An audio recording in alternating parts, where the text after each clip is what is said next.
Let me tell you something right now. Just cause a man got no money in his pocket, that don't mean he ain't got no future. No, you gotta stop looking at your current situation like it's your final destination. That bank account might be empty today, but let me tell you something. That heart of yours, it can be full of dreams. That mind, it can be full of vision. And if you got that, you're already richer than most folks walking around with Rolexes and Range Rovers and still ain't got no peace in their soul. See, people get it twisted. They think wealth starts with money, but it don't. It starts with belief. It starts with knowing that where you are right now ain't where you're gonna stay. I've been that man. I done lived out of my car. I've had $35 to my name and a dream that nobody else could see but me. I know what it's like to sit in silence and ask God, why? I know what it's like to wonder how you gonna eat, where you gonna sleep if this thing gone ever turn around, but I also know this. Your future don't require permission from your past. Just cause you broke now don't mean you stay broke, and just cause they doubt you now don't mean you give up. Let me give it to you straight. God don't put dreams in broke men for nothing. That fire you got burning inside, that's your purpose talking. That's your next chapter warming up. You gotta keep moving even when your pockets say, man, sit down. You gotta get up, dress up, show up, even if all you got is $1 and a dream. Even if all you got is a pair of scuffed up shoes and a resume full of no's. Keep walking, keep talking, keep praying, cause here's the truth. The man who refuses to give up is already wealthy in spirit. And once your spirit is rich, oh, come on now, money gotta catch up to you. Let the world laugh at the man with no money. Let him joke, let him point, but you stay focused, stay grounded, stay hungry. Because one day, that same world is gon' have to write about you. They gon' invite you to speak. They gon' ask you for advice, but you gotta survive this part. You gotta believe when it don't make sense. You gotta hold on when everything in you wants to let go. And listen to me, don't you let money be your definition of worth. Money comes and goes, but purpose, legacy, that's forever. If you've got a dream, if you've got breath in your body, if God woke you up this morning, you still got a future. Don't you dare quit on it just because your wall, it is quiet. Sometimes silence is the setup for your shout. And when your time comes, you gon' look back and realize that being broke wasn't your curse. It was your classroom. So remember this, my friend, a man with no money is not a man with no future. He's a man God's about to make undeniable. Money is a tool, not your identity. Let me explain something real simple but real deep. A lot of folks walking around today think their worth is tied to what they drive, what they wear, or how many zeros are in their bank account. They think if you ain't flashing a Rolex, wearing designer, or taking selfies on yachts, you don't matter. But let me ask you something. When did money become the measuring stick of who a man is? When did we start thinking your value was written on a price tag? Listen, money is important. Don't let nobody tell you it ain't. You need it to survive, to provide, to take care of your family, to live with dignity. But what money is not is who you are. It's not your spirit. It's not your soul. It ain't your character. See, money can buy you comfort, but it can't buy you peace. It can get you attention, but it can't buy you respect. It can put you in rooms with rich people, but it can't put substance in your heart. I've met a lot of broke folks with pure hearts and powerful minds. And I've met some rich folks who ain't got nothing but emptiness inside. What you gotta understand is this: money is a tool, just like a hammer. A hammer can build a house or break a window. It depends on who's holding it. Same thing with money. You put money in the hands of a man with vision, a man with character, a man who's been through the fire and still kept his head up. That man gone build something with it. But if you give that same money to someone who ain't grounded, ain't humbled, ain't rooted in something deeper, he'll destroy himself with it, because the money just magnifies who you already are. If you don't know who you are when you're broke, you'll get confused when you're rich. That's why some people lose their minds when they get a little fame or fortune, because they never knew themselves without it. They used the money to build an identity, but let me tell you, true identity is built in struggle. It's built in discipline. It's built in those nights when you prayed with tears in your eyes and still chose to believe. That's who you are. Not the watch, not the car, not the check. That's the core. That's the real you. You want to be successful, cool, make your money, go get it, but don't let it become your mirror. Don't let it tell you who you are. You tell it what it's gonna do. You tell it where it's gonna go. You command your money, not the other way around. Don't chase paper, chase purpose.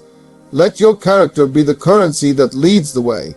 Let integrity be the wealth that nobody can steal, because the moment you let money define you, you've already lost the game, no matter how much you gain. And I'll say this to every man out there struggling, feeling like he don't measure up because he's broke right now. Brother, don't you dare let your wallet lie to you. That little plastic card don't carry your value. That number in the account don't carry your destiny. You are not your paycheck. You are not your debt. You are not your temporary season. You are who God made you to be. Powerful, resilient, full of greatness. So let the world worship the dollar, but you walk like a king before the crown ever hits your head, because money is just a tool, but who you are, that's priceless. Your vision must be stronger than your bank account. That right, there is the difference between people who start and people who finish. See, everybody got an idea. Everybody got a dream. But when life gets real, when the bills pile up, when your car breaks down, when you look in that wallet and it looks back at you empty, that's where most folks quit. Not because the dream ain't real, but because the bank account screams louder than the vision. And let me tell you something, if your dream can be killed by a dollar sign, it wasn't strong enough to begin with. I know what it's like to have a vision so big, so clear in your spirit, but no money to make it happen. I've been there, living paycheck to paycheck, scraping change out the car just to put gas in the tank, wondering how in the world this dream in my heart could ever come true. And you know what I realized? That dream wasn't there by accident. God don't give vision without provision, but He don't always give them at the same time. Sometimes He gives you the vision first, and He watches to see what you'll do with it before He gives you the resources. That's when you gotta get creative. That's when you gotta start seeing with faith instead of fear, because your vision, that's the fuel. That's the thing that wakes you up in the morning even when you don't have a plan yet. That's the fire that pushes you to keep showing up, keep grinding, keep knocking on doors, even when all of them get slammed in your face. Your vision has to speak louder than your circumstances. It has to shout over the noise of lack and say, I'm still coming. See, the thing about having no money is it'll humble you, but that's a gift. Because when you're forced to dream without dollars, you start to learn how to build with belief. You learn how to hustle with heart. You learn how to get up when everything says stay down. And you know what that does. That builds character, that builds resilience, that builds the kind of strength money can't buy, so that when the money finally comes, you won't fold under it, you'll stand on it. But here's the catch, you gotta protect that vision. You can't tell it to everybody, cause some folks will look at your empty pockets and laugh at your full dreams. They'll say, man, be realistic. But what they don't know is, realism is the enemy of revelation. God didn't give you that dream to make sense. He gave it to make faith, and faith don't make sense. Faith steps out when the numbers don't add up. Faith applies for the loan, makes the call, books the gig, starts the business, with no guarantee, just a vision that won't go away. So you gotta keep that thing alive, write it down, speak it out loud, pray over it, plan for it like it's already funded. Wake up every day and act like you're living in the middle of what you saw in your spirit, even if your account says 0. Because the truth is, a strong vision creates opportunity. A strong vision draws the right people, opens the right doors, attracts the right energy. It's not magic, it's momentum, but you only get it if you refuse to let the lack of money convince you your dream ain't real. And I'll leave you with this: never let your bank balance dictate your belief. Let your vision be the loudest voice in your life, because if you can see it in your spirit, you'll hold it in your hand. Every rich man was once broke, but not broken. That's the part people don't talk about enough. We see the success, the shine, the spotlight, but we don't see the struggle that came before it. We don't see the nights they couldn't sleep, the bills they couldn't pay, the tears they wiped away in silence. We don't see the countless no's they had to walk through before one yes changed their life. People assume they were always at the top, but every man who's ever made it had to crawl through something dark to get there. They had to walk through seasons where they had nothing, except the will to keep going. Being broke is a condition, but being broken, that's a choice. And a rich man, long before the wealth showed up, had already made up his mind that he wouldn't break, that he wouldn't bend under pressure, that he wouldn't let the world tell him who he could or couldn't be. That mindset, that decision, that's what separates a future millionaire from a man who gives up too soon. It's not about the money, it's about what's in you when the money's not there. Let me tell you, you can have $0 and still be wealthy in determination. You can be late on rent but rich in faith. And if you hold on to that, if you protect that inner fire, you're already ahead of the game. Because the money is a result, not a starting point. The grind comes first. The rejection, the setbacks, the struggle, that's all part of the story. If you're in that part of the story right now, don't get discouraged. Don't you quit, because that's exactly where every successful man began. In the valley, on the ground, with nothing but a dream and a decision. See, the difference between broke and broken is what you tell yourself in the dark. It's the conversation you have with yourself when nobody else is watching. It's when you say, I may not have it yet, but I'm coming for it. That's the voice of a man who refuses to stay down. That's the sound of a future rich man who's not there yet, but he's on his way. And let me tell you something, the world can't stop that kind of man. The world might delay him, might doubt him, might even laugh at him, but it can't deny him. Because when your heart is unshakable, your time is inevitable. You gotta learn to be broke without being bitter, to suffer without losing your soul. You gotta learn to treat every setback like a setup, because it is. You think it's the end, but it's really the foundation. That job you lost, that door that closed, that opportunity that slipped away, it's teaching you something. It's building something in you that money can't build. And one day, when the breakthrough comes, when the money comes, you'll look back and realize that the season of being broke was the blessing in disguise. It forced you to find strength you didn't know you had. It revealed the warrior in you. So don't run from being broke, learn from it, grow in it. Let it teach you discipline, let it teach you patience, let it teach you how to grind when you're tired, how to believe when it's hard, how to keep walking when your feet hurt. Because every rich man had to pass through that fire, but he didn't let it consume him. He let it refine him, and always remember this. Being broke is part of the process, but staying unbroken, that's how legends are made. Character is built in the struggle, not the success. Everybody wants the mountaintop, but nobody wants the climb. Everybody wants the spotlight, but nobody wants the dark room where your character gets tested, shaped, and forged. That's where the real work happens. Not when the applause is loud, but when the silence is deafening. Not when the money is flowing, but when you're scraping just to survive. You don't become a better man when life is easy. You become a better man when life brings you to your knees and you decide to stand anyway. See, people think success builds character, but let me tell you something. Success reveals character. It doesn't build it. The building happens in the background. It happens in those quiet battles no one sees. When you keep your word even though breaking it would be easier. When you show up early and stay late and nobody's watching. When you hold your head high while carrying a heart full of pain. That's the construction zone of greatness.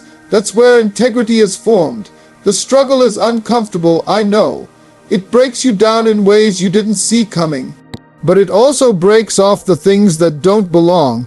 Pride, ego, entitlement, shortcuts. The struggle doesn't come to punish you, it comes to prepare you, because success without struggle leads to arrogance. But success after struggle, that leads to wisdom, to humility, to gratitude. That's the kind of success that lasts. Let me tell you, when you've been through the fire, you walk differently, you talk with purpose. You treat people better. You understand what it's like to have nothing, so when you get something, you don't waste it. When your character has been built in the furnace of hard times, you don't need to prove yourself with flashy things. You walk with quiet strength, you lead with heart, you operate with a different kind of power, the kind that can't be bought, only earned, and the beauty of it is, struggle is the great equalizer. It don't care if you're rich or poor, educated or uneducated.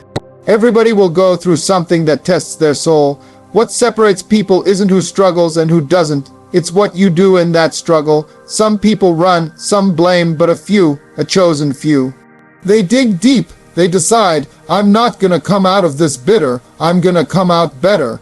And those are the people who end up leading, building, and changing the game. Don't curse your struggle. Don't rush through it. Learn in it. Ask yourself, what is this trying to teach me? What kind of man am I becoming through this? Because the answer to that question, that's your real wealth, not the house, not the job, not the title. The real prize is the man you're shaping yourself into, the kind of man who won't fold under pressure, the kind of man who can be trusted with more, because God won't give you success your character can't handle. He's not just preparing the blessing, He's preparing you.